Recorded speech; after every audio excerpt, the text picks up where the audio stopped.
The storm was a malevolent beast clawing at the roof of Westbridge General Hospital, each raindrop a furious drumbeat threatening to shatter the already frayed nerves within. It was nearing midnight, and the emergency room was a symphony of suffering, the squeal of gurneys, doctors barking orders with desperate urgency, and the raw, animal cries of relatives fighting to be heard above the deluge. Lightning slashed across the sky through the smeared glass doors, casting the waiting area in stark, fleeting silhouettes.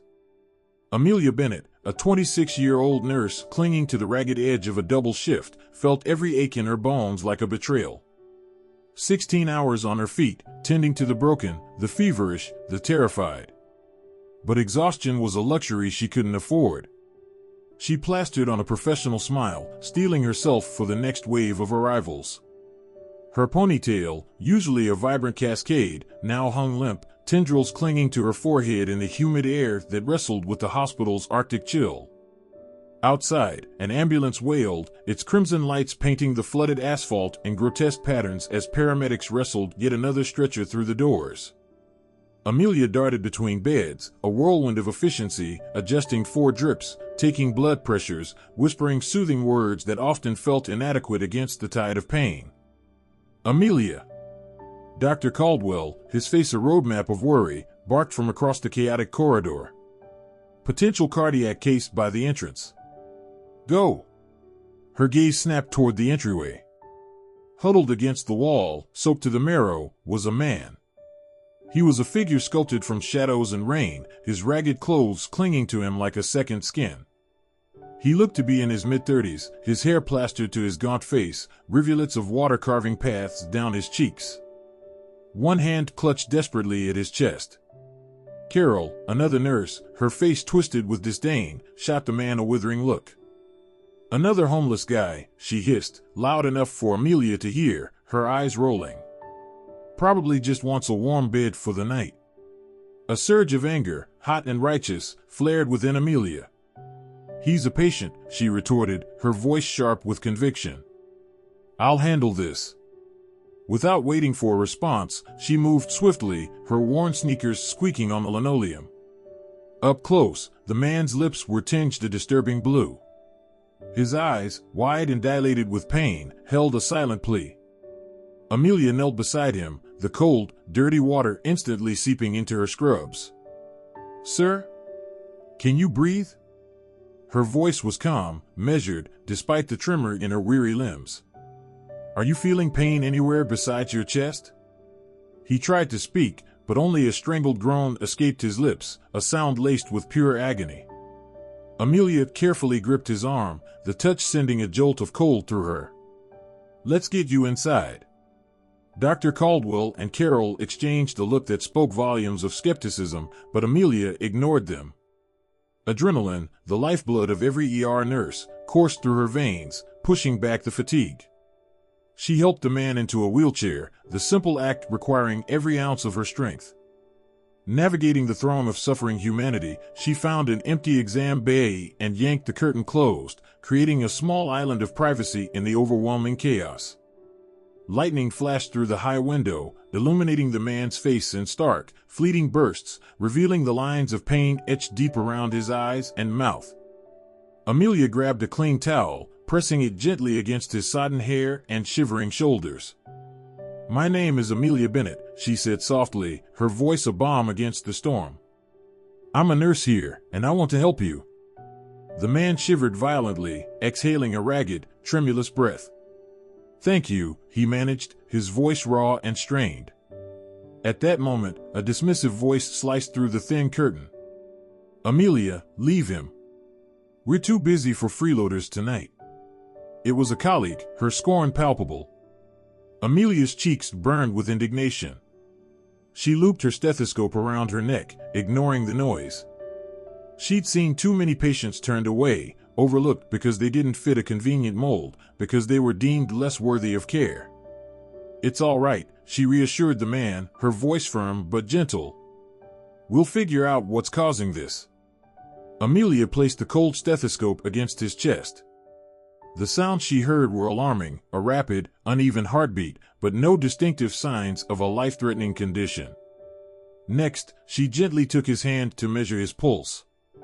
As soon as her fingers brushed his skin, her brow furrowed. His skin was surprisingly smooth, almost unblemished, unlike the calloused, withered hands she associated with those who had survived on the streets for years. A subtle dissonance, a nagging question, wormed its way into her mind. This doesn't make sense. Still, he was clearly in distress, and that took precedence. Let's get you warm and figure out what's going on, she said, forcing her focus back to the present. In the background, thunder rumbled like distant drums, as though the very night crackled with anticipation, with the promise of something extraordinary about to unfold. Amelia didn't get a chance to dwell on the man's oddities. The ER was operating at its breaking point, and she had a dozen tasks demanding her attention. Still, she managed to slip back into his cubicle every few minutes, measuring his vitals, administering oxygen, gently coaxing him to describe his symptoms. Between these brief visits, Amelia's thoughts inevitably turned inward, to her precarious predicament. She'd become a nurse out of a profound sense of empathy, but her financial situation was spiraling out of control. Her mother, Patricia Bennett, battled a degenerative nerve condition that required expensive treatments that were only partially covered by insurance. Month after month, Amelia's meager paycheck vanished into prescription fees and specialist bills, leaving her with barely enough for rent and groceries. Later that night, after ensuring the man's vitals had stabilized, Amelia scrounged up a small snack from the hospital vending machine, a packet of crackers and a carton of fruit juice. She paid for them with the last crumpled dollar bills from her purse. She hated to admit how close to the edge she was, her fridge at home nearly bare, payday still a week away. The homeless man's eyes fluttered open as she returned, weak but conscious. He tried to sit up, wincing from dizziness. Amelia gently pressed a hand to his shoulder, urging him not to overexert himself. "We think you're severely dehydrated, and your blood sugar's dangerously low," she explained, placing the crackers and juice on a small tray.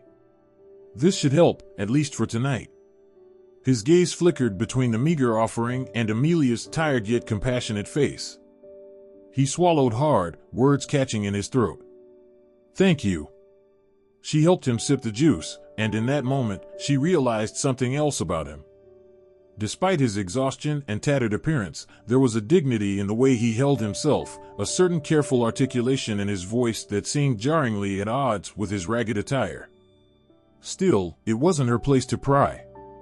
People ended up on the streets for countless reasons: tragedies, mental health crises, unexpected job losses. Amelia had learned never to judge. "Don't talk too much," she told him, adjusting his pillow. "Get some rest." He obeyed, though before she left, his voice emerged in a soft rasp. "Not everyone would do this for me." Amelia offered a gentle smile, feeling heat rise in her cheeks. "Everyone deserves kindness," she said, her voice barely a whisper. He closed his eyes, as if to shield an emotional response. A nurse from the next bay called for Amelia, yanking her back into the tornado of tasks. As she rushed away, she couldn't shake the sense that she was glimpsing only the tip of an iceberg. There was a story beneath this man's silent gratitude, a story she was unlikely to ever know. Hours later, as the ER slowed to a manageable chaos, Amelia once again peeked into his cubicle. He was sitting up, nibbling on the crackers, looking marginally better. Something about his posture struck her as oddly refined, contradicting his outward appearance. He caught her gaze and murmured, "You're unusual." "Thank you." Amelia's cheeks warmed. "Anyone would do it," she demurred, shaking her head. He disagreed, his voice a hoarse whisper, "No, not just anyone." A pulse of confusion and curiosity coursed through her, but duty beckoned, and she nodded politely before slipping away. Despite her best efforts, she couldn't quell the swirl of questions rising in her mind. By the time the early rays of dawn filtered into the ER's wide windows, the storm had finally calmed. The heavy patter of rain on the roof had softened, replaced by the routine bustle of nurses switching shifts and new patients drifting in. Amelia's eyes stung from fatigue, but she forced herself to keep going, just a little longer. She headed straight to the cubicle where the man had been resting. A sense of responsibility nagged at her. She wanted to schedule lab tests, maybe consult a social worker about follow-up care. If he truly was homeless, he'd need a referral for shelter or transitional services. When she drew back the curtain, the bed was empty. On the cot lay a neatly folded set of hospital scrubs, the ones she'd found for him the previous night. His battered jacket was gone, and so was he. Amelia blinked in disbelief. She checked the hallway, the triage station, even the small bathroom off the corridor. Nothing. The other nurses, amid shift change, either shook their heads or offered cynical shrugs. Surprised? Carol said, flipping through her clipboard, her voice dripping with sarcasm. Told you he'd vanish. Amelia's chest tightened. He wasn't well enough to just walk out. He was still shaky and needed more tests. Carol gave a pointed sigh. These people always slip away. They never wait for a billing conversation, right? She snorted and hurried off to her next duty. Trying not to let annoyance get the best of her, Amelia approached Dr. Caldwell. The physician gave a neutral shrug. If he was stable enough to leave on his own, we can't stop him, he reasoned. We're not a detention center.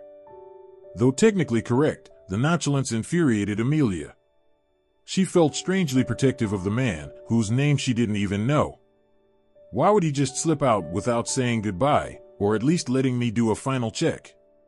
She scoured the immediate grounds after clocking out. Outside the hospital's sliding doors, the sidewalk was damp with lingering puddles, but there was no sign of him. Cars zoomed by on the adjacent street, the drab dawn sky hinting at the start of a humid new day. At last, she acknowledged defeat. Her shift was over, and she was running on fumes. She needed to head home, maybe catch a few hours of sleep before returning for her next shift. Still unsettled, she boarded the bus for her tiny studio apartment, leaning her head against the cool window. Every bump in the road made her eyelids heavier, but thoughts of the mysterious patient kept her mind spinning. Who was he? Where would he go now, still in precarious health? The bus pulled up near her complex. Amelia stepped off and trudged upstairs, quietly letting herself into her cramped living space. In the faint morning light, she caught sight of her mother's photograph on the worn coffee table, a poignant reminder of the steep bills that awaited her. She sighed, a potent blend of worry for her mother and the missing patient swirling in her chest. Weariness overcame her, yet she couldn't shake the feeling that she hadn't seen the last of him.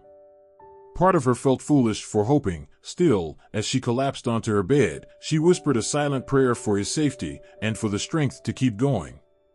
Amelia's days blurred into an endless cycle of work and worry. Each time she showed up for her next shift, her colleagues teased her about searching the ER for the missing homeless man. Amelia eventually stopped asking around.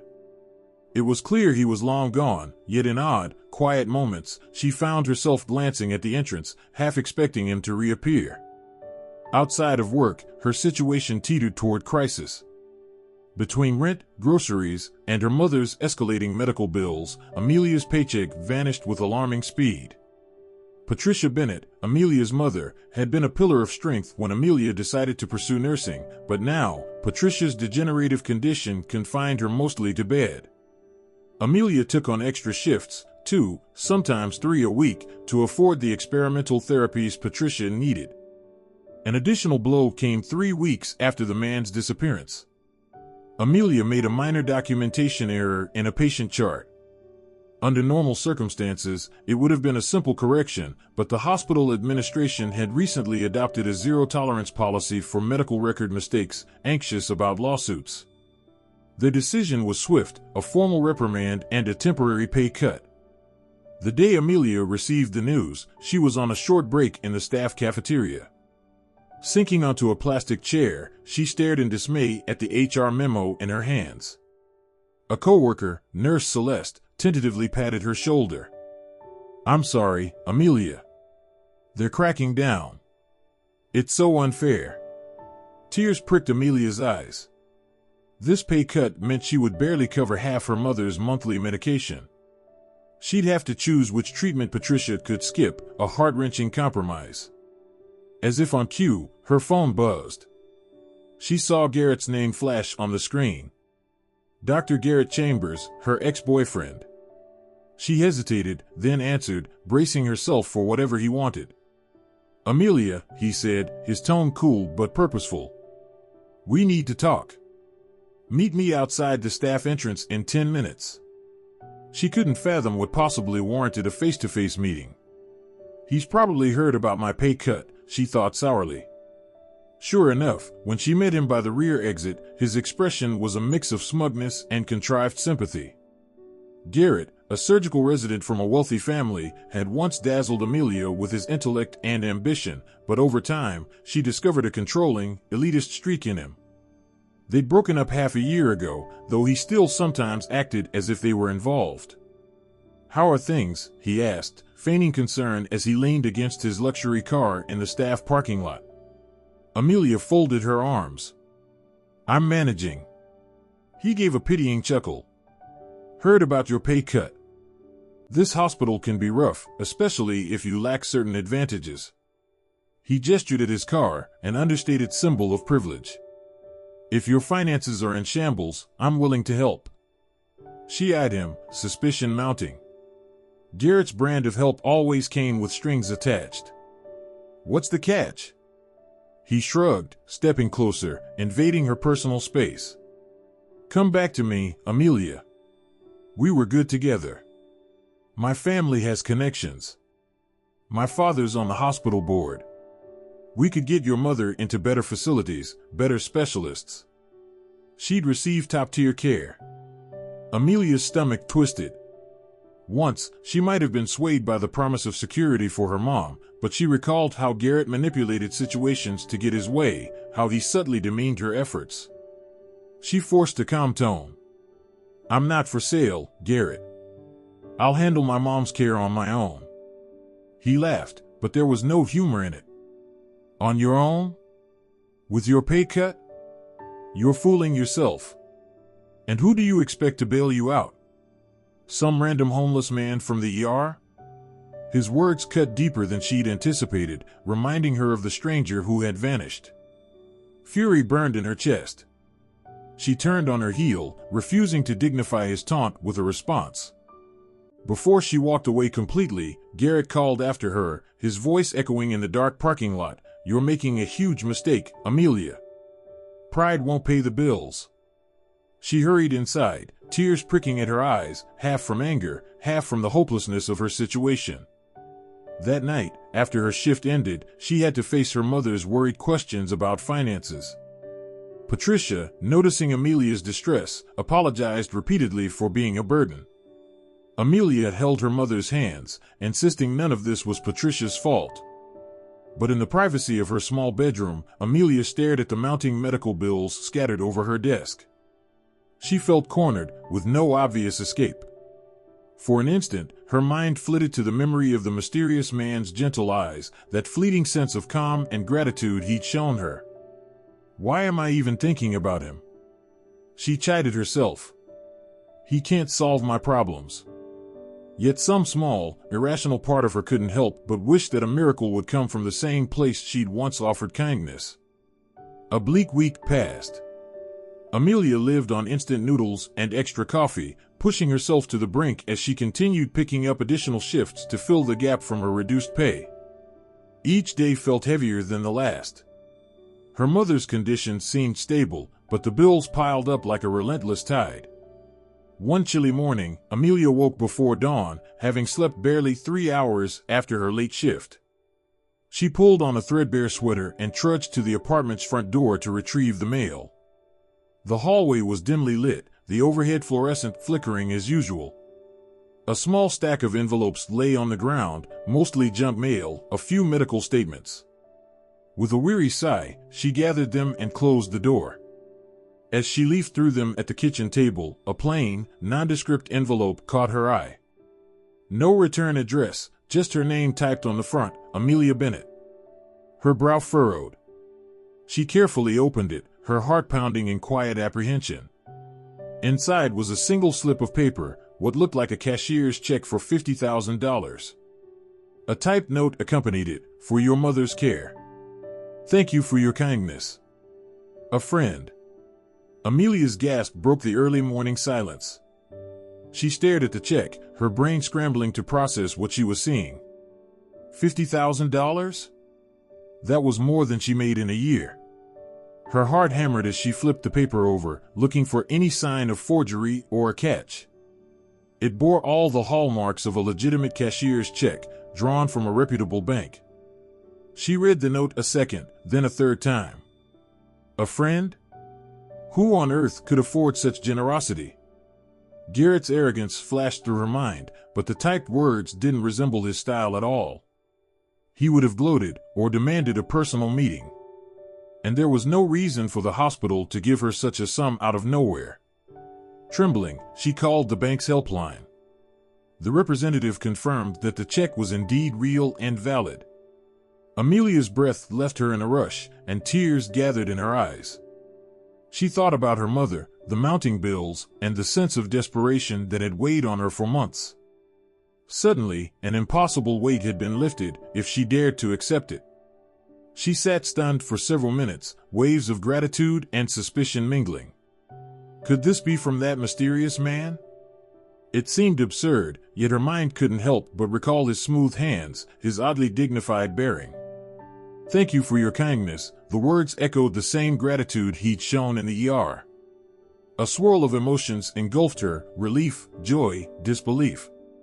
She phoned Nurse Celeste to share the surreal news. They both squealed in astonishment, then Celeste's voice dropped to a conspiratorial whisper. "This is fate, Amelia. That man you helped must have been someone with major resources. It's like in those stories where a disguised millionaire tests people's compassion." Amelia laughed at the outlandish idea, but part of her heart couldn't dismiss it. Or it could be a secret benefactor from the hospital's charity wing, she reasoned, but even as she spoke, she knew the hospital would never just slip a check under her door. Later that day, the hospital administrators emailed an announcement about their annual charitable fundraiser, scheduled for the following week. It was a lavish event to raise money for improved facilities and patient welfare. Staff were invited, though usually few nurses attended, given the steep ticket cost. Amelia had no intention of going. She lacked both the time and the formal attire. But that afternoon, the hospital board secretary approached her with a personal invitation, courtesy of an anonymous sponsor, covering her entrance fee. More shock reverberated through her. She recalled the typed note in the envelope, "Thank you for your kindness." A friend. Could it be the same person? Her thoughts whirled. She yearned for answers about the $50,000 windfall. Perhaps attending the gala would shed light on who had stepped into her life so dramatically. Amelia stared at the glittering invitation, the check burning a hole in her purse, and felt something she hadn't experienced in ages, genuine hope. The night of the fundraiser arrived more quickly than Amelia could have imagined. A sense of anxious excitement prickled at her nerves as she pulled on a simple navy blue gown borrowed from Nurse Celeste. She had never attended anything quite so fancy, a black tie event at the luxurious Westbridge Grand Hotel, complete with towering fountains and red-carpeted entrances. When Amelia stepped out of her cab, she paused to take in the hotel's facade, richly lit arches, and an ornate glass canopy sparkling under the bright city lights. "What am I even doing here?" she wondered, clutching her small handbag tight.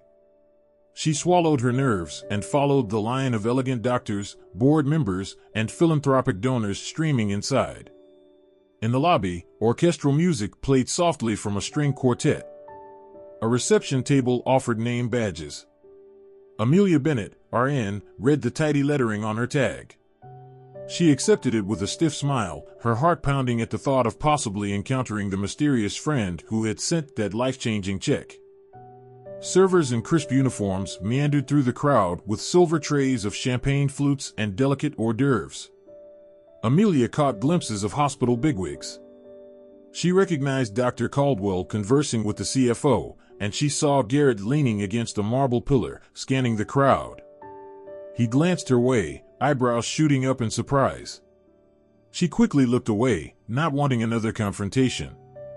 A hush descended when the evening's host, an impeccably dressed board member, took the stage at the front of the grand ballroom. "Welcome, everyone, to our annual Westbridge General Charity Gala," he boomed into the microphone. Applause rippled through the crowd. "Tonight, we celebrate those who go above and beyond in supporting our hospital's mission, caring for all, regardless of financial status." Amelia found a seat at a round table, half filled with doctors and donors, exchanging polite nods between the speeches and presentations. She scanned the room for any sign of that ragged stranger. If he truly is behind the check, would he show up like this? The notion seemed improbable. Midway through the program, an unexpected announcement came. The board member cleared his throat. "We have a special guest with us tonight, a philanthropist who's made a significant private donation to support patient bills, specifically for those with dire financial challenges. It is my honor to introduce our generous benefactor, Mr. Harrison Sterling." Polite applause fluttered through the ballroom. Amelia nearly dropped her fork. Harrison Sterling? That name rang a bell. The hush grew deeper as the man took the stage. He was tall, broad-shouldered, wearing a sleek black tuxedo that complemented his composed demeanor. His hair was neatly styled, his posture confident. Amelia's pulse hammered. Something about his face was strikingly familiar, the shape of his jaw, the warmth in his brown eyes. His voice, though resonant and poised, carried a hint of that same quiet tone she remembered from the hospital. He began to speak, thanking the hospital for allowing him the chance to support charitable cases. Then he paused, scanning the crowd. When his gaze locked onto Amelia's, her heart twisted. A gentle recognition flickered in his expression. She inhaled sharply, her mind spinning. "It can't be." Harrison's voice trembled slightly. "I'd like to share a personal story. Some months ago, I experienced a deep crisis, both health-wise and emotionally. I'd lost faith in people's sincerity, so I disguised myself to see how strangers might treat me if I had nothing to offer. And I ended up in the ER at Westbridge General on a stormy night." A visible ripple passed through the audience, low whispers of confusion and intrigue. Amelia's eyes widened. He's admitting he was that man. Harrison's gaze remained on her, unwavering. "During that night, I encountered a nurse. She did not look at me with judgment or pity. She simply treated me as though my life mattered. When I recovered enough to slip away, I couldn't forget her compassion. It restored my faith that genuine kindness exists." The room fell into hushed awe. Garrett, who stood across the room, looked dumbfounded, eyes darting between Harrison on stage and Amelia. "The donation I made to the hospital," Harrison continued, voice thick with emotion, "was in large part to ensure that the nurse could continue her mission without the burdens that plague so many underpaid healthcare workers. She gave me a gift that night, a renewed belief in humanity, and I wanted to return that favor." He lifted the microphone slightly, swallowing hard, as though steadying himself. "I never knew if I'd see her again, but I'm here now to publicly thank Amelia Bennett, the nurse who went out of her way to help a man she believed was homeless and broke." A wave of gasps and applause erupted. All eyes pivoted to Amelia. She felt every nerve in her body firing at once, shock, embarrassment, and a fierce surge of gratitude. Slowly, she rose from her chair, hardly aware of the cameras flashing or the thunderous clapping around her. Harrison stepped down from the stage, moving through the crowd. Despite her swirling emotions, Amelia found herself walking forward, meeting him halfway. He reached out, gently took her hand, and leaned in to speak over the noise.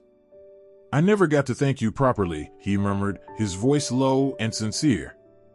Amelia's throat closed up.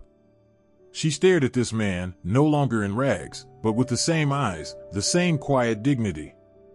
She recalled how fragile he'd seemed in the ER cubicle, how she'd bandaged his wound, shared her last few dollars on a vending machine snack.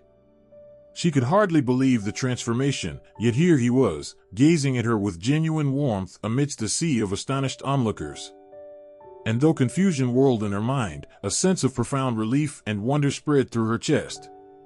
Within moments, the gala's planned schedule unraveled into a swirl of excited chatter and camera flashes as Harrison guided Amelia toward a quieter corner of the ballroom.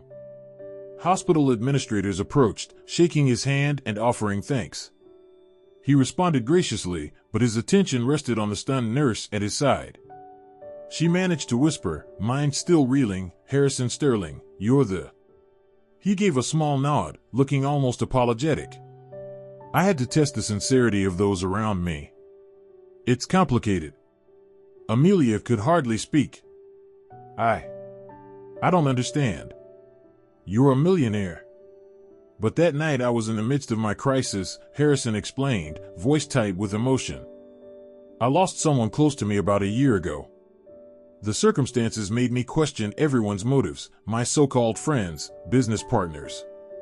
I stepped away from my responsibilities, disguised myself and wandered for weeks wanting to see if genuine kindness still existed or if people only cared about my money. Amelia remembered the softness of his hands and the dignity in his posture. It all clicked into place. He wasn't a typical homeless individual. He was a man grappling with heartbreak, hidden beneath tattered clothes. She swallowed tears threatening to blur her vision. You left so suddenly, I worried about you. His gaze warmed. I didn't mean to vanish, I panicked. I realized how easily you saw my vulnerability, and I wasn't ready to face that, but I never forgot what you did, especially when I learned about your financial struggles, your mother's illness. As the crowd pressed in wanting to speak with Harrison, he placed a gentle hand on Amelia's shoulder. Let's step outside for a moment, we need real privacy. They slipped into a side hallway that led to the hotel's terrace. Cool night air greeted them, and the city lights twinkled below. Amelia inhaled deeply, her heart pounding. It felt surreal to stand here alone with the man she'd once offered help to in a cramped hospital cubicle. At first they simply stared at each other, then Harrison broke the silence. I deposited that check for you hoping you'd accept it as gratitude. When the hospital's fundraiser approached, I saw the chance to come forward publicly, but there's more I want to offer you, Amelia. Her cheeks flushed. I don't know how to thank you for everything you've done. You've changed my life and my mother's. He stepped closer, gently taking her hands. Your compassion changed mine. They talked in hushed tones, Amelia recounting the struggles of working 2 jobs, the heartbreak of nearly losing her mother to an incurable disease, and her frustration with the harsh realities of hospital bureaucracy. Harrison listened intently, while occasionally pressing her his eyes reflecting empathy. Amelia asked about his grief. He revealed how he had lost his sister to a rare condition and that her passing opened his eyes to how easily people around him fawned for his money rather than caring for who he was.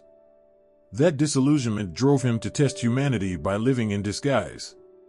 A short silence fell heavy with unspoken emotions. The muffled sounds of the gala drifted through the glass doors. Amelia's heart thrummed with an intensity that surprised her. She felt an inexplicable closeness to Harrison, as though they'd shared a bond far beyond a nurse-patient dynamic. Then, with the city lights illuminating his profile, Harrison reached into his tuxedo pocket and withdrew a small velvet box. Amelia, he said softly, voice trembling, my gratitude to you goes beyond mere money. Since that night every day has been shaped by the memory of your kindness. Meeting you shattered my cynicism, you gave me hope. I realized this might seem sudden, but life is too short to let love slip away. He opened the box, revealing a stunning diamond ring that caught the reflected glow of distant street lamps. Will you let me share my life with you? Will you marry me?